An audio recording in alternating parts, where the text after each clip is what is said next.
the issue of Galamsey calls for action, collective, not an NDC MPP affair, but a Ghana affair. So that is what we know for now. And I know there have been denials and all that, but there are videos. In fact, there are videos which shows the men he went to the site with and the point where he was calling the Honorable Collins Dowda and indicating to the commander that it was Collins Dowda who sent them. Papa no were denied several times. Police for was said denied. Enti ne kra who video yen century masa release ade no yen as hu yen finibi because the Ghana na yen dia yen try ma NPP NDC some few politicians be angada emeri peche ema ye konkode am yen konkoda kom enti se uvi se who video bi sana video bi wo ha let us know, let us see it. And then I go so there for what?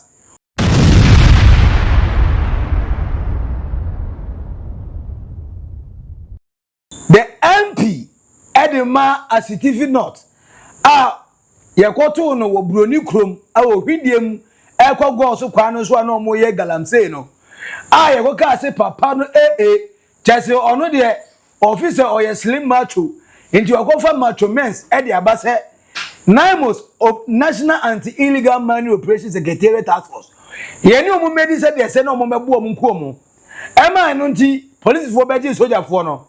Papa no na asema kopie emu wo IGP na IGP wie no ne kura kwari ni na ne say papa na yache no. Yache ni wie no yama bail amount of 150,000 Ghana cedis and can this ga 1.5 billion. When a MPP ni ba go say ye aba the muye the mutrimu ya den MPP ni anka 100 million 10 million 5 million e go do NDC ni dia mama 150,000 Ghana cedis pa dentia na tese munye ma adwen kra say abrantie ya na say papai mo pese mo twe na so enti former MP Edima anya so tuom Dr. Dixon Adumako Kisi ese sa de see against NAIMOS yipa ya say yakwoche papa ye frɛ no Ebeneza Kwaku Ado Asutifi North MP say wako for Galamsey for so yenkobu soldier for na owie ya tene una yekoja na ese bail amount 150,000 Ghana cedis 1.5 billion say anything for no kwenya mienu mi sana de mu ye na camouflage munye ma bi say hey sa mo pese mo attempt ne ye adwuma Ghana ha kese mo yentata ye ma for pressure ni na ye MPP na say ye MPP ni dia ne otilo obi ankonkoda we dey fair. Hearing 150,000 yesterday was a shocker. Though that looks like an appropriate amount, but based on the trend, I mean, all the people who have been questioned under this administration for allegations, their bill hasn't been easy. Some have had to dissipate everything to meet the conditions. So first of all, I think for me that is troubling, and I'm hoping to hear from the courts because this is very unfair by way of standards. I'm not even going into the matter of what has happened, but I am deeply scandalized by the fact that for equally grievous sins, let me put it that way, because I'll come into it, the bill terms, and in fact, what strikes me as shocking also is the fact that within 8 hours, the bill and the agreement and everything was done, to the extent that this person was not, as it is, kept in her house anywhere overnight. So it's magical. It's a good time to be an NDC member, and the state has made it clear to all of us that, you know, for different people, it will be different strokes. Very well. Now, according to the Right Honorable Alban Barbin, Speaker of Parliament, Edema, the 9th Parliament of Ghana, Papa said, I have instructed the office of the clerk to provide all the needed support to the investigation by the Ghana Police Service. And you say yes, Papa ni achino ya man bail. Name on the Ghana Police for being here investigation be so here bia. Or say Papa ne ba parliament and I'm so a parliamentarian you know. Omo man train anu asem edimo omo say the what train anu asem police for no. And some interrogation investigation a parliamentarians here bia.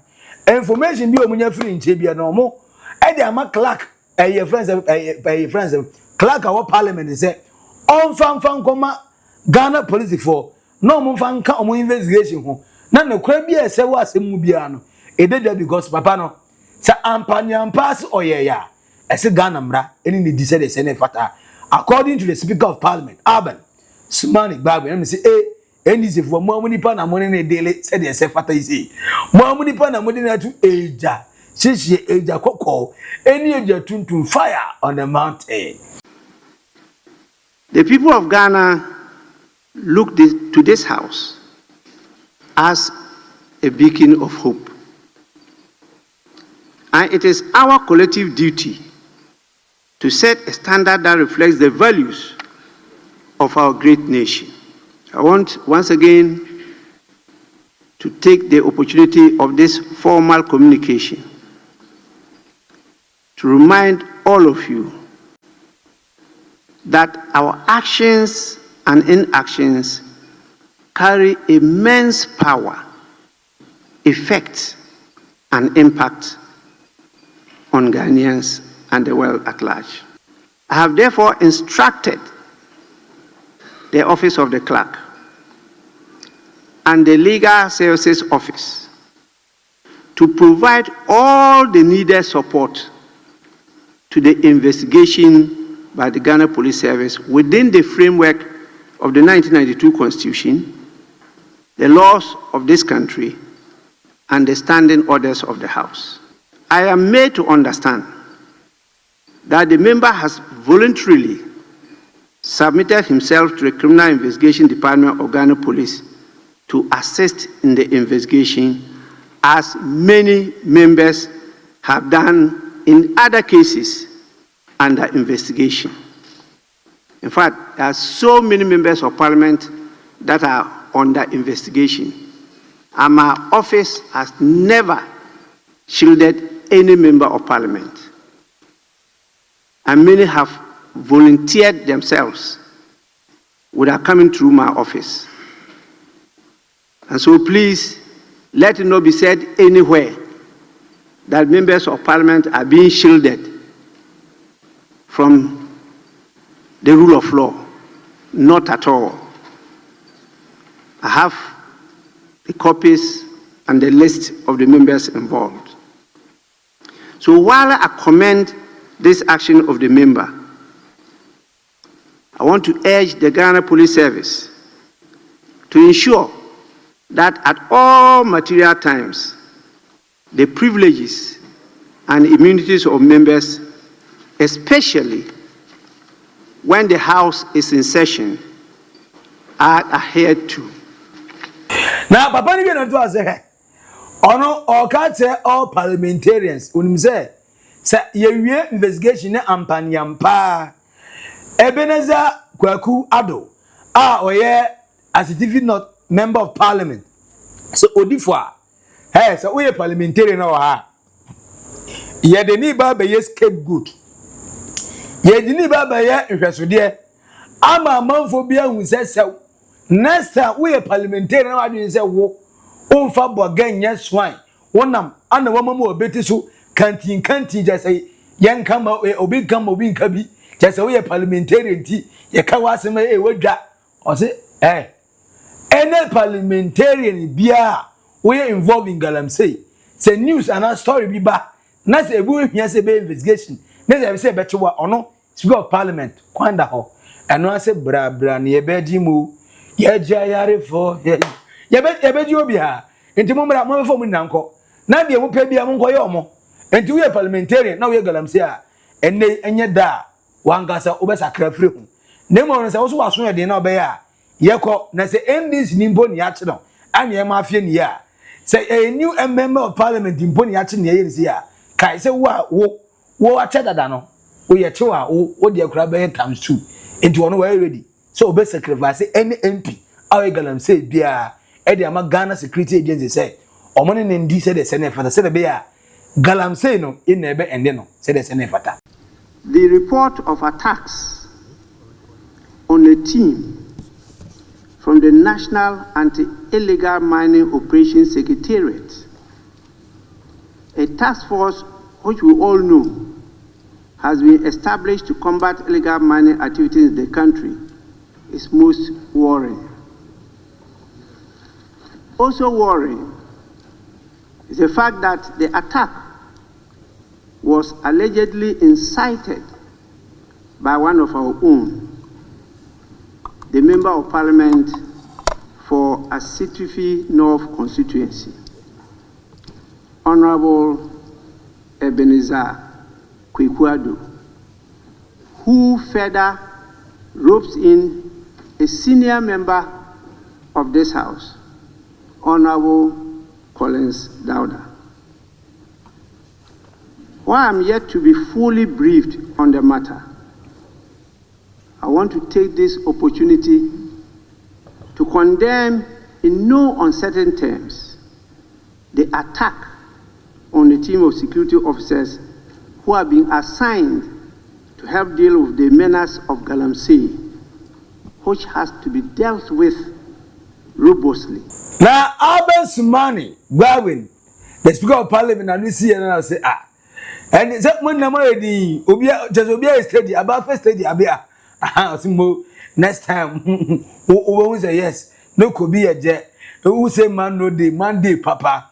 Eti you say you say Honorable Ebenezer Kwaku Ado Papa no eja oto obokwa no we ni je say ontimi nkasa na court de e dia obekọ opewompew ba bia duru no o sanity kura enye yi na we ana friends Hamza Suhini NDC communication member as they claim that he mobilized the town people is something that is difficult for me to comprehend. Member of the NDC communication. Anana Ekasa say ontias you. You say papa your friend Ebenezer Kwakuado. Ono an share that mobilize boys from go so. Abraham Jenen come with DJ say okoboa soldier phone mum because of the boss. Because on the first time I walk parliament ni Collins Dauda I was a TV South. Also side the holiday you say oyegoro since 1992 parliament ba enti obia hu ni say any sinibi mu bia say ja chairman ni ana oni ni di nkomo nti so say no oboa aka me place na maybe yemfa ne say eno ye ne kore but say eno ye ne kore pa ebe ne nwanwa say with the level of fighter this current government NDC government no say NDC ni ekwatia Galamsey na MP a wo ba ye ncheye wo bonye the confidence say me organize boys am ya kwakobu National Anti-Illegal Mining Operations Secretariat Task Force F1 no I so therefore e be na because vim ben no dey vim nko na wo a onim say the uba be ye die uye eye den ya dey assemble because a government one a ba a two government enjoy good name government embassy be say that good name and three government a sepese or ya dia Ghana for be say yes for the first time your president ya two aba esa line two aba man no papa no oba ya wa be ye why you yenye udini na say you say dia na fa na ade na say MP a wo ba ye che wo be wa bin say debi wo be ye dey sakaka bin say I say ampa so we inside be no but udidi say bia ampa no organize soldier boys no soldier opeso oboma soldier for no yemfa yensanke ka omo e bia na nti ne si yemze mo ye na man defend o mo ma mra no ni say de na fata na ho son wa ne ho son de mo ne ho bon wa wallahi talai Ghana mra ni say de na fata. I am one of those who is reluctant to condemn the gentleman based on the media reports that were out because I feel like there's something fundamentally wrong with the whole idea or the whole nature in which it was reported. That's my principle. Have you seen his statement? I have read his statement. I have read his statement. And you see, that is what he claims, that he went there. And you see, that is another fundamental thing we are missing. That was not his constituency. No. So the claims of Erastus and co. that he mobilized the town people is something that is difficult for me to comprehend. It's something that is difficult for me to comprehend, because if it happened in his constituency, one could have been easily forgiven to say that indeed he was instrumental in mobilizing the crowd, because as a member of parliament, it wouldn't take him more than 30-40 minutes to call his constituents to come out. But this was an entirely different constituency. A neighboring constituency. It doesn't matter, but this was an entirely different constituency. And he had been in communication with the MP for that constituency. Oh, come on. It doesn't make him familiar with the internal structures of that constituency. No, I mean on the day. As he would have had with his own constituency. His own statement. On the day he was in communication with the MP for that constituency. It doesn't matter. The MP was not even within the constituency. True. But the accusation is not that Collins Daura mobilized people. The accusation is that this gentleman, the current MP, the MP we are having the discussion, is the one who mobilized the people within the town. And I'm telling you that common sense should tell us that that is not his constituency.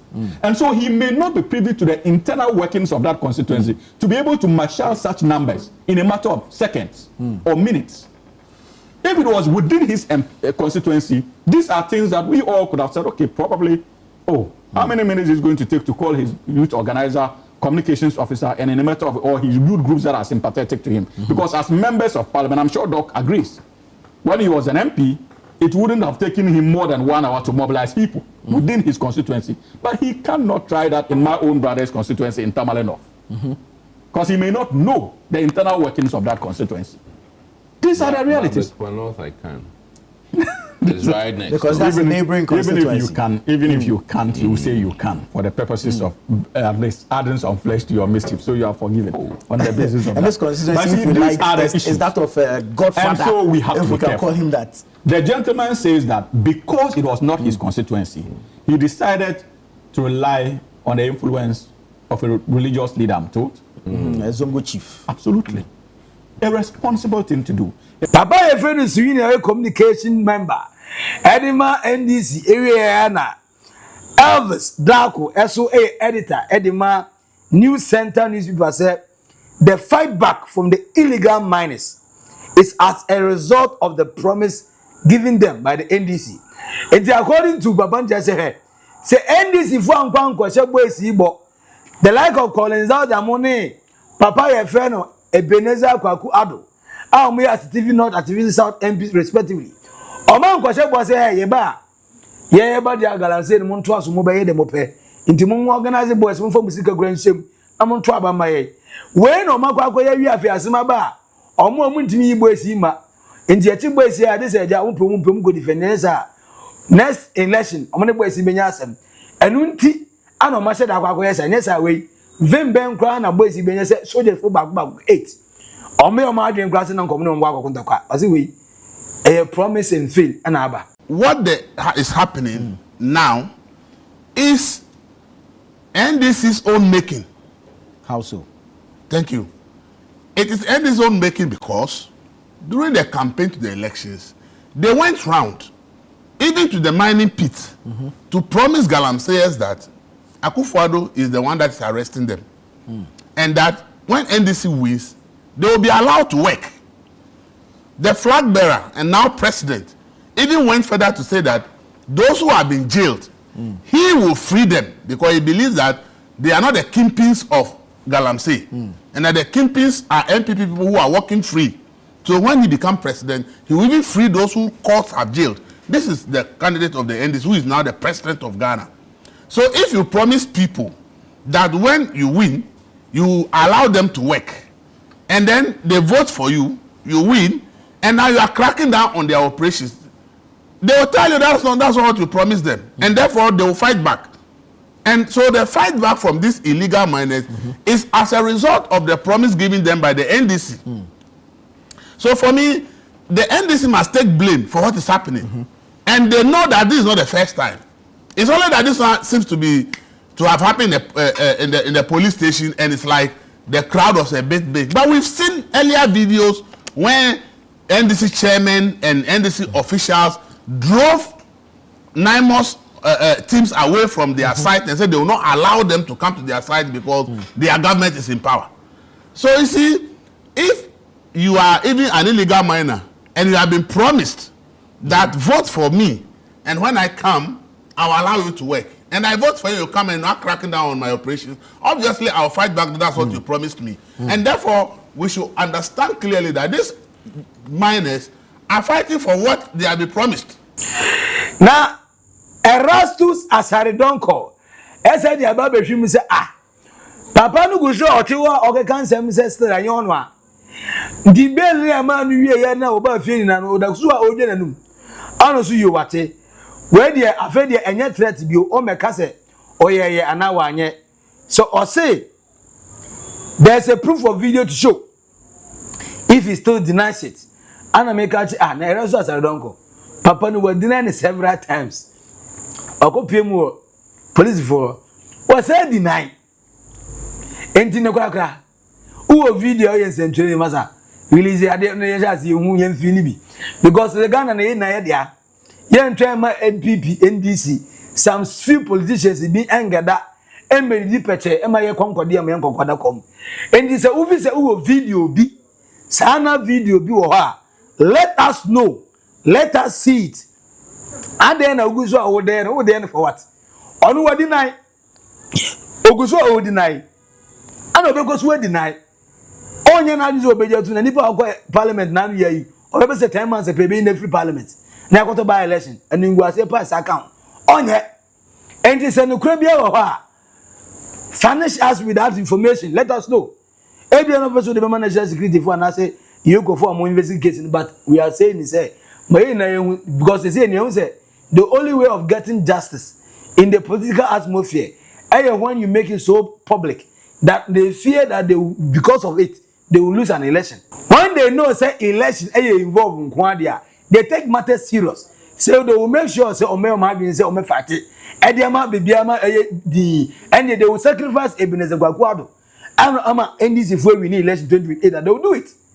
So at this time, Nyanyama in 2012 to 2016, Victoria Hammer, Ekotana Kamune driver called the Corduno say, or no, person $1 million at that time, and seen a free politician. Yet, a video no Babon, you have to sacrifice it. And you never go a best sacrifice back, the best sacrifice now. A win for Ghana, not the NDC or the MPP. A young Ghana for na young politicians and now your best. Pepe, your name so meet my yabano, or meet my. Do I don't know change. But Erastus I don't go say, oh. So that is what we know for now. And I know there have been denials and all that, but there are videos. In fact, there are videos which shows the men he went to the site with and the point where he was calling the Honorable Collins Dauda and indicating to the commander that it was Collins Dauda who sent them. Well, we know tonight, courtesy the majority leader on the floor, that Collins Dauda has categorically denied it. He says he has no clue what the man is talking about, what the MP is saying. Well, it remains to be seen, and I am happy that the probe has been initiated into this. NAIMOS has the opportunity to present the evidence that they do have. There are witnesses to this. Some of them we have listened to. They will also present their arguments. And at the end of the day, when we get to the bottom of this, I think where the punishment should be, if indeed they are found culpable, to serve as a deterrent to people who in future will want to tread that path. Now, the police phone and soldier phone is okay, no problem, no worries. Sesiano, a friend say Akuna Matata. Oh, and you, oh my, your margin say, the same boys now, my margin will fight against NAIMOS. They'll meet you fairly and squarely. Or say a free record the issues, or say anyone who interferes with NAIMOS, the National Anti-Illegal Mine Operations Secretariat Task Force Forum, we will meet squarely. When another person see William Granomoye, but Bonico no moye, Anna Omanye, a bedu video number so moye Omanye, may say Omo Crossum, Mamon double crossomo, as simple as ABC. But I just want to call security school, Omunim Rana Chemi, Omunim Quiet Vassal. A control crowd the chairman. I know moon said no, so almost a best quality. Said a bear gun attention be a man and single Nipakun graduation. Or moment, but almost away there. Before warning and as a warning after. Warning the quite was for the be and the final two team for Claire. A Claire and yet Claire found for 2 3 minutes any time will be a now. NAIMOS for PO community. Na either assemblyman MPDC MC or hini bi ben adin say or my boys ebesi omo etu no ekuto omo to eyeye nyango bon charge omkura say obul eye friends say bulletproof that omo bo so mo amu ba musu mu ni bi ye be shutu be akube na ekube wie a ye be hu be ye de be fa enti o say o ma ye ready pass o me wie mu ni na say wo a we wa bin say o be stop you umma yen stop Galamsey do be fight against them no you made them wey COP Osman Abdul Razak enso say we to do say Erasmus as I don't come my enye say be see MP we enti MP the next people be see omo no o meti ahia na ye minority leader Afenyo Marcus Alexander papa ni say o say kabio o say this time around akasa say me amafo bi say o kan di agro o say the issue of Galamsey calls for a collective action, not an NDC and MPP affair, but a Ghana affair. Minority leader, Honorable Afenyo Marcus say, baby aduru, o de mama adubro emra. Mama yentra NDC, MPP, NDC, or say emfa. The moment say ye kabom, say prayer ba kwa, ye betima pra mana ye fe, ama Ghana, ya pra Galamsey na se kura amanako. The moment ye kase ye temu. Ari be na wura no MPP antima mpra NDC antima mpra na pra ya fa kwan no so ba still na kwan na ye fin se de ya na dada abisi ne MPP se ma ye adwuma still na Ghana asai NDC ma ye adwuma a che MPP na Ghana asai MPP se ma ye adwuma che NDC still na Ghana asai o se ha be bia duru mo ye ntwa so mo ma ye ntwa so na ye de se ne fata ye ne nkan bom ye baako am se mo we na o kasa as a statesman we see here now you are being a citizen, not a spectator, and this is what I expect from someone or yet the biggest opposition party, minority leader. One of them, correct. In the various hospitals, enough. So it's like business as usual. Mr. Speaker, I would wait for another day where we would discuss this matter in detail. But I would, by way of conclusion, say that the issue of Galamsey calls for action, collective, not an NDC MPP affair, but a Ghana affair, so that it doesn't become like who you go to the area the people are mining, and then you say, oh, because you may lose election, you don't want to talk about it, or they will even push you to be lawless, all in the interest of votes that would end up in a coffin. Do we want to be burying people every weekend and all? Mr. Speaker, let me leave the rest for the leader of the House to put out for the records, and pray that that time will come for us to have a full discussion on this matter and send a strong message to the nation that enough is enough with the partisan approach on this Galamsey matter. Mr. Speaker, I thank you for the treasure space. Anti-Galamsey fight is still on, but wait, a MP, a friend, Ebenezer Kwaku Ado, our Asutifi North, I say, Wakofa Macho Boys, Amamako Harase, National Anti-Illegal Mining Operations Secretariat Task Force, our Hidium Police Station, I'm a soldier for 8. Police for a man, Kekumina. Ekoteki zongo chief and your friend man buy in the car. Eja namu foka ni si ho. Jo mama dia mo mu de e friend say e go bo for dem mu na mu de ni na si ho. Ana mo fa zongo chief mum car anything dey escape here. Na we na ne yakoti MP ya man bail amount of 150,000. MPP before ni bi mini ya mo tia pa say kum. Wasopo. Ada na MPP NDC ni dey 150,000. Seriously speaking, me too, I want to ask the same question. Are there 150,000 Ghana cedis? Is it that you weigh the level of damage and the Galamsey na cause no? Say the case de bia no tama wuntumi ye hwekro no akoso na ehho sika kakra ise etimi gidi through at least so dwane kra and e dey bail amount ye dey landed documents no at the same time do buahindie the same thing na no ye gift you ware ne o CS be kura dey no mu da so the prison I intimi yo sales intimi yo move them because 800 million KB for mu nyanya yo mu da so dem o say a friend is a gift you ware 10 million mu nyanya o mu da so dem enti say hwe mu bo na 2.2 billion na Galamsey were two about bedroom highway, kwan so, hwidiam to go so kwan so. Enti ya check it, ye hu damage za wakosi ni na. Ye wie ye hu ne se eye sen, sika sen no wise strate, e de free ma ye Ghana ya sase so nkenye ni sika. Ye wie ni na ne akabo ne nya 150,000 penny de ma na. Masa munye stadium, aba first stadium. Me say nobody that support NDC or NDPP. Say mun say kasa na say NDC na nya fans. It's not because people actually are inclined or in line with NDC. It's because we believe say, as it stands now, NDC is doing better than the other political parties. Better underlined. NDC ye rena taduma no untimi nya better bio na wester. And no say ya sansan because kai chichiri no mami anado ene chichiri no so aye ya ne hallelujah hallelujah ya ne say in crucify ya ka say nanado na o ye win ya na isi ni statue amanfo ko butugu ne ye no na dizenga na fona enti say endis woman hweye na say mo ne ma mo toto no left right center na mo ye ne ho me be favor obi na mama mra anya se de se amfata chama ye ne mo ntiase enya de be pene so Ghana ha emfa.